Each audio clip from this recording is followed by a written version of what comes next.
Allez, bonjour tout le monde.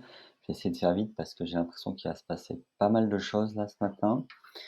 Bon alors hier sur ma vidéo pour ceux qui l'ont vue, super, tant mieux. Il y a une journée de dingue.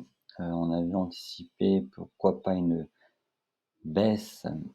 Bon, j'ai enlevé mes 3 scénarios, j'avais un scénario enfin, le scénario que je prévoyais, c'était quand même la baisse puisqu'on a une plus forte probabilité de sortir de ce type de figure par le bas. Je crois que c'est 60-70%, 65, je sais pas.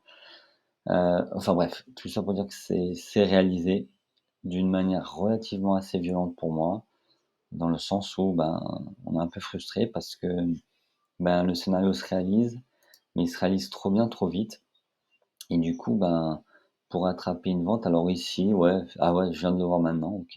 Ici, peut-être que vous aurez pu attraper une vente à l'arraché sur du 1 heure et moi ça je sais pas faire et du coup sur du 1 15 minutes, vous voyez ma zone de pair elle est là-haut, on casse.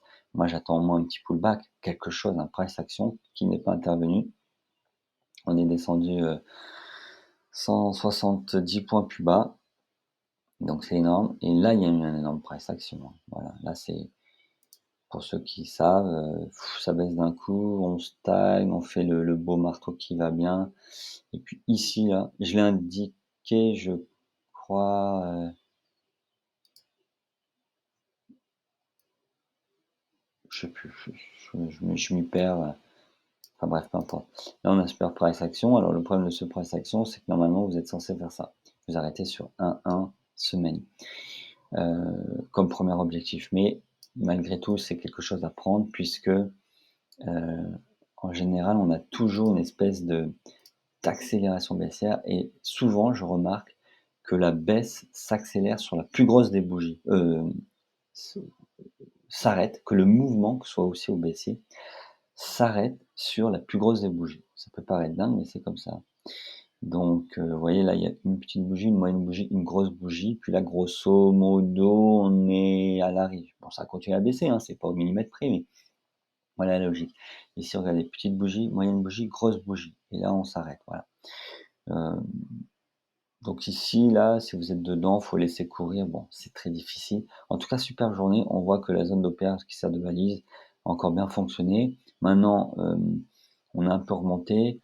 Hier après-midi, j'ai fait une analyse sur les US parce qu'il me semblait vraiment hyper intéressant. Donc là, maintenant, aujourd'hui, sur le DAX, attendez, je reviens sur les US après. Là, aujourd'hui, sur le DAX, bon, ben, moi, j'avais dit pour la blague, hein, c'est un peu pour la blague, hein. Est-ce qu'on va faire le report du mât? Oui ou non? La question, c'est pas de savoir si on va faire le report du mât. Franchement, j'en sais rien, c'est encore loin, mais c'est possible. Mais vous voyez, c'est là, on est sur des bougies 4 heures. Il peut se passer encore, plein de choses, hein, plein d'annonces et cetera. Donc voilà, je le laisse, la hauteur du mât. L'objectif, c'est S1M, pourquoi pas. Là, on vient de pullbacker le S1 semaine. Il y a encore à 6 heures, cette bougie, elle était rouge il y a pas si longtemps, vous voyez? Donc c'était un vrai beau signal de vente encore. Mais vous voyez comme quoi il faut toujours attendre un peu les clôtures des bougies.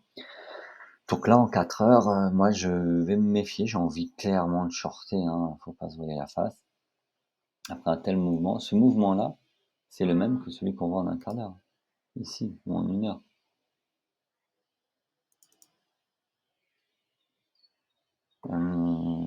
C'est où? C'est où? C'est où? Excusez-moi. C'est là. Là, ça baisse, on fait ça et on baisse. Alors ça, c'est en 15 minutes. Moi, je préfère les prendre en 15 minutes que sur du 4 heures, hein. Je vous le dis clairement, parce qu'en 4 heures, les faux signaux, ils sont beaucoup, beaucoup plus importants. Mais la logique, elle aurait pu être celle-ci, si la bougie 4 heures, qui est dans 2h47, clôture rouge.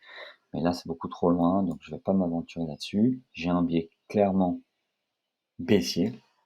Maintenant, comment attraper une vague de baisse? Bah, pour moi, là, je me prends pas la tête, hein. Je prends, vous allez comprendre, mon OPR. Alors, tac, il est où le 9 heures? Ouais, non, 9 heures, je suis bête. Voilà, voilà. Et puis quand la bougie sera clôturée, je viendrai positionner mon haut d'OPR, d'accord? Donc là, on est en 15 minutes. Moi, je vous dis là ce que je vois. La moyenne mobile 100, là, je l'adore. Moyenne mobile 100 avec la S1 semaine, j'ai vraiment, vraiment envie de vendre. Par contre, je vais pas vendre là comme ça de suite sur ma première bougie, un quart d'heure, hein. Je vais attendre. Par contre, si on repasse en dessous de l'OPR, hem, dès que j'ai un price action intéressant, je vends. Je me prends pas la tête. Dans la mesure du possible, je vais essayer de l'indiquer, sur mon truc Telegram là.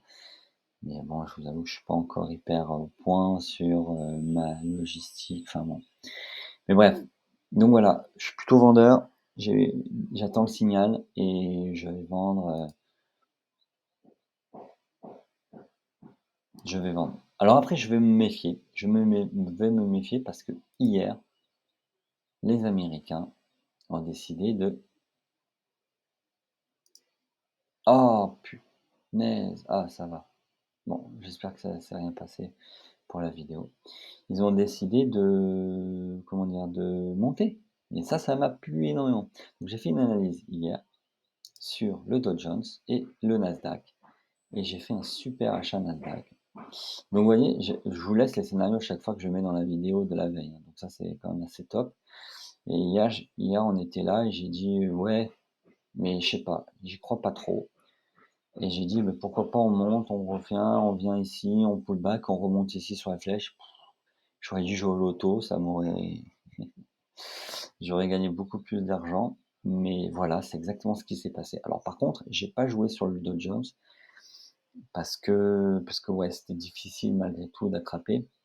Il faut savoir que sur le Dow Jones, on avait pris toute cette baisse et on était encore sous l'OPR, alors que lui, le Nasdaq, je disais dans la vidéo que tout allait bien pour le Nasdaq. Et bon, il avait fait sa baisse, mais que lui, il était au-dessus de son OPR. Et j'ai passé un achat ici. Il était pas top, dans le sens où j'aime bien quand les prix reviennent plus bas, mais j'avais peur de louper le train en marche. Et bon, bah, tant mieux pour moi, là, ça a marché. Euh, C'était un petit peu du FOMO, mais bon voilà, j'ai eu de la chance passée. Et moi, je suis sorti à x2, vous voyez? Je suis sorti ici. Voilà, j'ai fait x2 sur mon risque. Et alors évidemment, après coup, on se dit: «Mais tu super nul, il y a du x4, c'est clair». Mais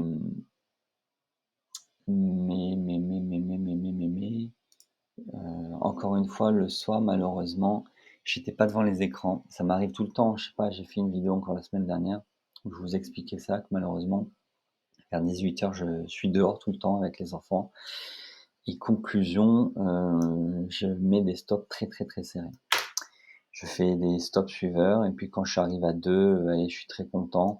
Donc je crois que j'ai mis ça sur un stop, 5 minutes probablement par là. Vous voyez là quand on a ce price action là c'est hyper intéressant. Soit ça fait une belle bougie verte, ça remonte. J'ai pas eu de chance, ça fait une bougie rouge. J'ai pris mon gain ici, j'ai fait x2, c'était très bien. x2 par rapport à mon risque. Bon, écoutez, c'est pas top vu les mouvements qu'il y a eu. En tout cas, c'était un achat que je vous ai annoncé sur, comment on appelle ça? Sur TradingView. Bon, voilà, après il y en a d'autres malheureusement que j'arrive pas à annoncer. Trop tard, trop tôt, et cetera, on sait pas. Bon, par contre, tout ça pour dire que là, on est sur pivot mensuel, sur le Nasdaq. Bon, on fera peut-être une analyse tout à l'heure, mais c'était pour apporter le bémol sur le scénario baissier du DAX. C'est-à-dire que les US, hier soir, ont quand même bien rattrapé les pertes de la nuit, enfin de leur nuit à eux, disons.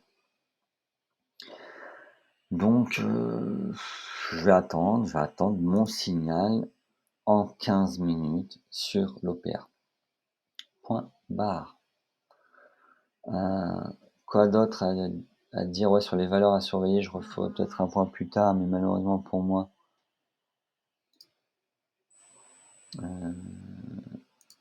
j'ai fait une vidéo sur, surtout ne pas rater la vente sur le gold. Je sais pas si certains d'entre vous l'ont vu. Regardez, elle est là.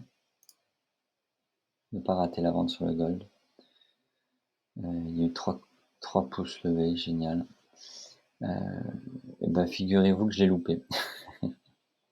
J'adore. J'adore, mais je peux vraiment dire que c'est hyper dur. Psychologiquement, c'est très frustrant. Vous faites des petits gains sur le DAX alors que ça part de malade. vous faites un gain sur le Nasdaq et finalement le matin vous vous réveillez comme ce matin, on a fait fois 2 par rapport à mon gain que j'ai pris. Il y a cette forme de frustration, faut être fort pour dire: «OK, c'est pas grave» et cetera et le gold, alors le gold, j'en parle pas. Hier, je vous ai fait une vidéo en disant: «J'ai envie de vendre ici. Ici, là, j'ai envie de vendre» et j'ai dit: «Je vais surveiller». Finalement, j'ai rien surveillé du tout parce que ça partait tellement en vrille, sur, le DAX le matin que j'ai essayé d'attraper, mon mouvement et cetera. En plus, après, j'ai eu un rendez-vous à midi. Je suis sorti de la maison et cetera. C'est très, très compliqué à gérer et bah, conclusion, je l'ai loupé. Voilà, donc une espèce de haine envers moi-même. Voilà, on a baissé là. Franchement, là, on peut le choper le mouvement. On peut l'attraper. Là, je fais pas d'OPA moi sur le gold, sur le forex et tout ça. C'est vraiment que sur les indices parce qu'il y a un horaire d'ouverture. Sur le gold et tout ça, je fais pas et par contre, j'attrape sur un price action et donc là, sur du 1 heure, là, il y avait un beau price action et là aussi surtout à 15 heures là. Sur ce petit breakout, par exemple, on pouvait peut-être positionner quelque chose comme ça. Voilà. Alors, c'est toujours facile à dire. Vous voyez que si on vise l'ancien support, on a un ratio de 1 et comme je vous dis, sur un marché qui tombe comme ça, vous n'êtes pas à l'abri d'une accélération à la baisse, donc on peut le tenter. Après, c'est dur de profiter de cette accélération baissière qui est ici, hein. Cette bougie de 16 heures, elle est en 15 minutes, on perd, voilà, vous voyez, elle est énorme la bougie. Donc c'est pour l'or, c'est énorme. Donc on peut pas le prévoir ça, on peut pas le prévoir, mais si vous essayez d'accompagner le mouvement sur du 1 minute, 5 minutes, que vous avez un peu de chance, vous améliorez votre ratio. Voilà, donc écoutez, pour ce matin, je surveille et comme d'habitude donc le DAX. Le DAX, moi, sur du 15 minutes, 1 heure, j'ai envie de vendre, de vendre, de vendre, de vendre, de vendre. Donc, si j'ai un signal de vente avec ma zone d'opère, je le prendrai. Ceci dit, donc je peux vous refaire les schémas si ça vous plaît. Voilà, si par exemple on vient ici, hop, on casse, on vient faire un petit pullback sur du 5 minutes ou du quart d'heure. Ici, on a un joli price action, là, quelque part par là. Tac, je sais pas. Moi, je tente. Ça, je le tente. Mais je me méfie. Je me méfie de quoi? De la journée des US qui a été haussière. Donc on n'est pas à l'abri là que les gars en Europe disent punaise, mais nous on a été les seuls à finir vraiment dans le rouge, euh, bon, alors que les US ont bien rattrapé la journée, donc on n'est pas à l'abri que ça fasse ça là, ça par exemple, ça, et puis après je le vois pas remonter trop haut, au moins le bas de l'OPA là, vous voyez de la veille, je le vois pas remonter vraiment trop haut. Mais je le prendrai quand même. Je ne vois pas remonter trop haut dans le sens où, est-ce qu'ils vont prendre une décision de dire: «Attendez», c'est toujours pareil, je me méfie toujours des Européens face à l'ouverture des marchés US. Mais vous voyez, hier matin, par exemple, il fallait pas se poser de questions, hein. Donc là, si ça part up, on va essayer d'attraper le mouvement. Donc je le dis souvent dans les vidéos, je le répéterai jamais assez. Il y a Moi, j'envisage toujours les 2 et les 3 scénarios. Un scénario la baisse, le 2e scénario la hausse, le 3e scénario le range. Imaginons dans l'OPR, vous savez que moi, chez moi, dans l'OPR, je fais rien, pas de trade. Enfin, je vous le dis pas, quoi. Si je le fais, je fais peut-être du scalping, des choses comme ça, mais pas des choses que j'annonce, impossible. Heu, donc 1, 2, 3 scénarios et surtout quand on rentre en position, toujours, toujours, toujours, par exemple ici, on intègre un stop en dessous du plus bas. Moi, je rentre sur du breakout, mais vous pouvez rentrer ici, par exemple, sur le pullback. Voilà, sur le pullback, puis sur un signal de 2 minutes, 5 minutes. Vous essayez de trouver un petit truc qui vous intéresse pour améliorer votre ratio. C'est comme ça qu'on s'améliore en trading, c'est d'améliorer son point d'entrée. Donc moi, pour l'instant, mon point d'entrée, je les prends encore un petit peu trop large par rapport à mes anticipations. Donc là-dessus, je sais que je peux m'améliorer. Donc souvent, Mais parfois quand vous allez rentrer là, le le trade, il va partir de suite dans le rouge.